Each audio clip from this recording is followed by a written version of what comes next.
This is Glasgow, city of 1,000,000 souls. Glasgow, once a huddle of hamlets round the Cathedral Church of Kentigern.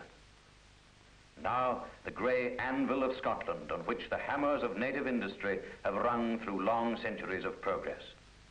Glasgow, once the dear green place of the Molendyner monks, now the third largest city in the United Kingdom, straddling 50 square miles of the Strath of Clyde. A maritime city, with its lines of communication reaching out across the 7 seas to the 4 corners of the world. A proud city, too, with its great university high up on Gilmore Hill, representing 500 years of learning. And beneath it, in the green valley of the Kelvin, the art galleries and museum, a shop window for the rich treasures of many lands and many people. Further down still, the impatient Kelvin hurries over its stone weir in its urgent race to creep under the sheltering skirts of old Mother Clyde, Glasgow's dark river of work and wealth, of want and woe. Here the sons of Glasgow build their mighty ships, and from here they go down to the sea in them to bring home the rich harvests of the earth. Climb the hill from the dark and noisy river, and not a mile away you're in another world. These Victorian terraces, once the homes of Glasgow's elite, are now mostly occupied by the office staffs of big business. They stand as a monument to a way of life that is gone forever. There may be little about these respectable houses to call up rhapsodies in the heart of poet or painter, but they're as familiar to the face of this old grey city as a stamp on a letter. The people who lived in them were once the envy of their fellow citizens.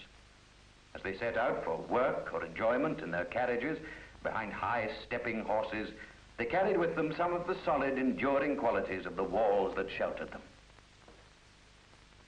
Across the river, on the other side of the city, the tenement dwellers live still in 4-story monoliths that have endured the wear and tear of wind and rain through many generations of family life. But many of Glasgow's 1,000,000 souls live in houses built over 100 years ago to absorb the hordes of country folk drawn to the city by the lure of the factories, the shipyards, and the mills. Children play in a derelict battleground of broken-down wash houses. Behind them, their homes, crumbling buildings that make only the crudest provision for hygiene. For too long, daily life has been a fight against overcrowding, sickness, disease, and death.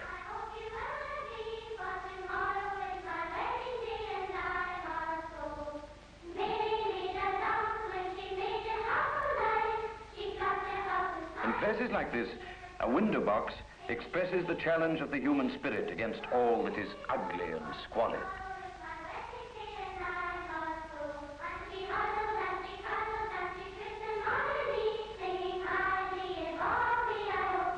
The people behind this window have created a home in the heart of a hovel. For years they have held out bravely, and now the long siege is nearly over. In this one-room house, the liberation is celebrated. Born in this building, they're glad to be leaving it at last, but there is a sadness too in parting from old neighbors. For very soon these folk will be a war to bide a war, each to his or her own place in the scheme of a new and better Glasgow.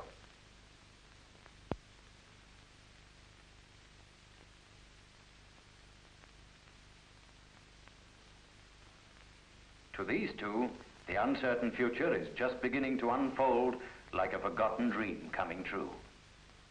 For over half a century, they have lived, loved, laughed, and sorrowed in this Gorbals tenement. From this dark, decaying street, they have launched their children into the world.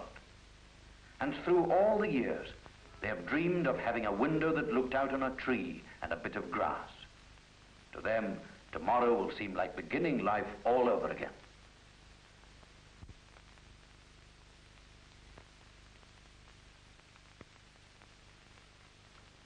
The farewell tea, looking after the VIPs. How many sleepless nights have she and her husband spent worrying over the health of their growing bairns? How often have they longed for a bathroom, a modern kitchen, bedrooms for the children, and fresh, clean air for them to breathe? Tomorrow, these young parents will be like bairns themselves, tasting the joy of a Christmas morning. And what about her, sitting there quietly, smiling to herself?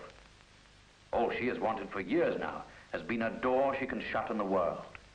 She can hardly remember a time when she wasn't the stranger in some other person's home. Half her leisure life has been spent as a fugitive from noise in public libraries, art galleries, and museums.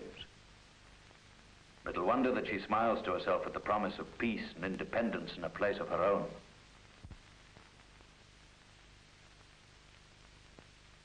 Ah, here is one whose needs are simple.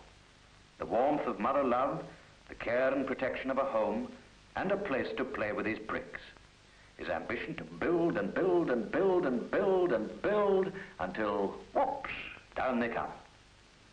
And down, too, comes close on a century of domestic history. These old stones, so rudely and suddenly tumbled, have sheltered generations of Glaswegians in good times and bad. They have rung with the laughter of children and groaned with the loneliness of the aged. Now they must go, and not stone by stone as in the old careful days of demolition, but urgently pulled and tumbled over by men impatient to clear a space and start anew. We have left the battleground now and moved to base headquarters, the Housing Committee's room in the city chambers. Here on the table are the blueprints of the future, the result of a long and protracted campaign which began in the glow of victory after the First World War with the grand resounding slogans, "Homes for heroes," and "Every man his garden and his own front door."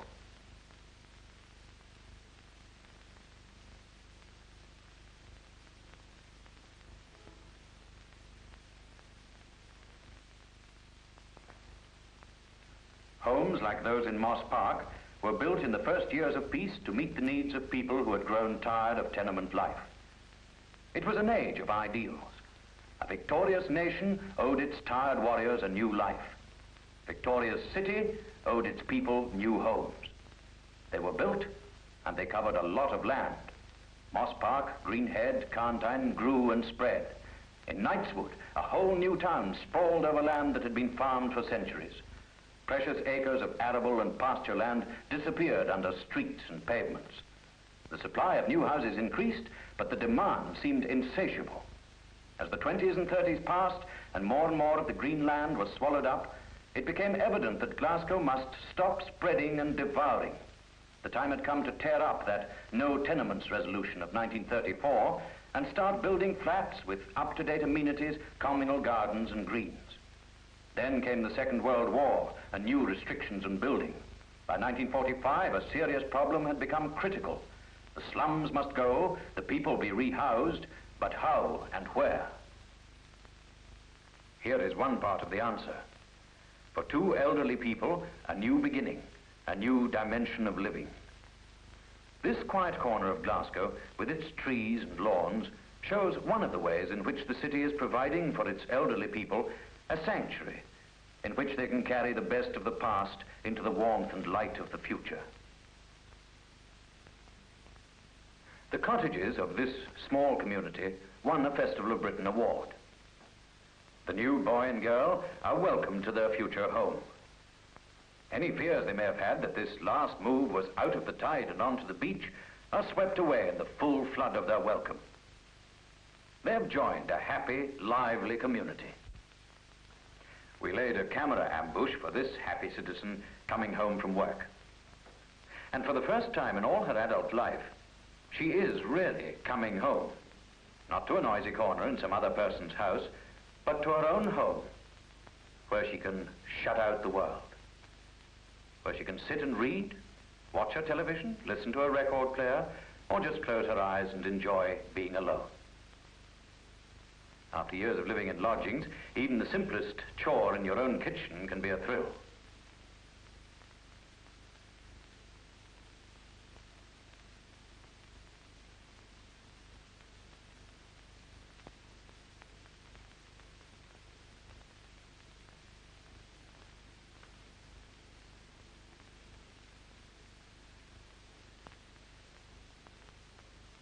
And a moment before a mirror in a bedroom is a luxury that can only be appreciated by those who for years have had to share such moments with strangers. Behind another door are those young parents who spent so many sleepless nights worrying over the health of their children. In this house, with all its modern amenities, the mother can care for her bairns as she's always wanted to. She's no longer haunted by the fear that they may have wandered away to some traffic-filled street, or that they're breathing germs of disease in a refuse-littered back court. When they come into this house from play, she has hot water on tap to wash away the healthy dirt they've collected. Now there is room to live. No longer are all their possessions cluttered together in one apartment. Later, the children will go to bed in their own rooms. By day, from her Moss Heights balcony, the mother can see and hear her children at play. These platted houses are solving another part of the vast problem of Glasgow's underhoused thousands. But as the city grows and expansion reaches its limits, other and more drastic measures are necessary to prevent Glasgow bursting at the seams.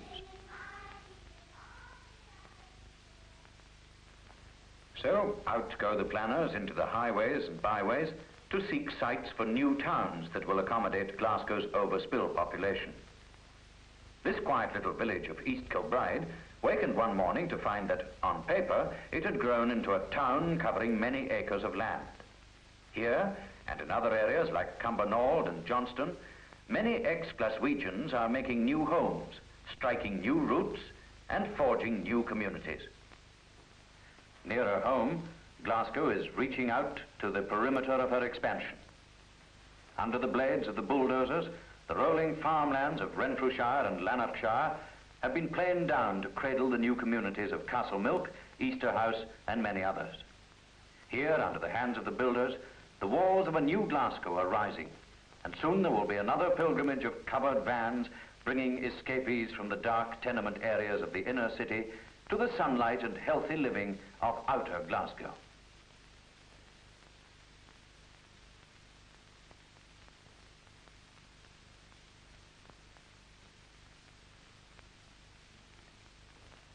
And as the walls grow up, these tilers prepare roofs for the heads of the new invaders. Healthy bodies, to make good citizens, must be tenanted by active and well-informed minds. Striking this necessary balance is a problem which Glasgow is facing and solving with bright new schools. These well-designed buildings, with their attractive surroundings and up-to-date equipment, are making education a pleasant preparation for the responsibilities of adult life. And here is a history lesson in 3 dimensions. Crookston Castle, surrounded today by the work of the 20th century builders. And for this fleeting, happy moment of a summer's day in childhood, she is the queen of the castle. A handful of miles away, there sits another queen in her castle. At the opposite seasons of life, they share the same moment of triumph. Meanwhile, the queen of many castles visits her Gorbal subjects in their tenement homes. For a few hours, the dark, narrow streets glow with the brilliant colors of many flags. The grey old buildings have broken out in a rash of bunting. Even the sunshine shoulders away through the smoke and cloud of the grey city to lighten up this day of ceremonial history. Looking at these people with their waving flags and smiling faces, it's hard to believe that this is indeed the Gorbals of Glasgow, the most talked about district in the whole of Britain.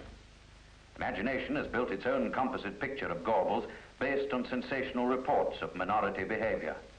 Here, in this sunny street, where a queen walks and talks with her people, is a face of Gorbals that the world seldom sees. As yet another relic of the past trembles at the pull of the demolishers, sways like a drunken man, and crumbles to the ground in a cloud of dust, the Queen and her consort are told exactly what is happening in Glasgow's relentless war against slum conditions.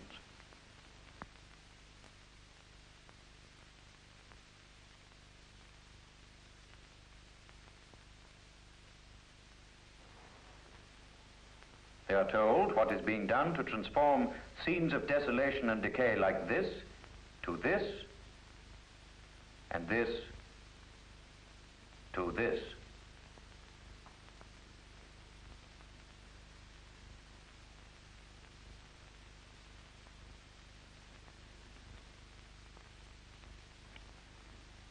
These houses won a Saltire Award for design. Other corporation houses and various parts of the city have won Festival of Britain awards and other Saltire awards. But this is only one part of the great saga of housing and rehousing which has been going on in Glasgow for over 40 years. Since the end of the First World War, new houses have been built for 119,000 families. Glasgow has a proud record in rehousing, a record unsurpassed by any local authority in Britain, if not in Europe. Today, that programme is costing approximately £15 million each year. Of that sum, about half goes on new building. A necessary outlay, because this is not just a building project, but the culmination of almost half a century of war against dirt, disease, and human degradation. These houses, with their modern facilities, are the victorious battlefields of that war. Since 1945, 62,000 families have turned their backs on the old tenement life of the past and now live in happy communities. And in the next year, it is estimated that another 2,500 houses will be built for escapees from the conditions of last century. Many of them will be housed in huge modern blocks like these multi-story flats which tower over the Royston district of the city. They combine every comfort of modern living with a tremendous saving in ground space.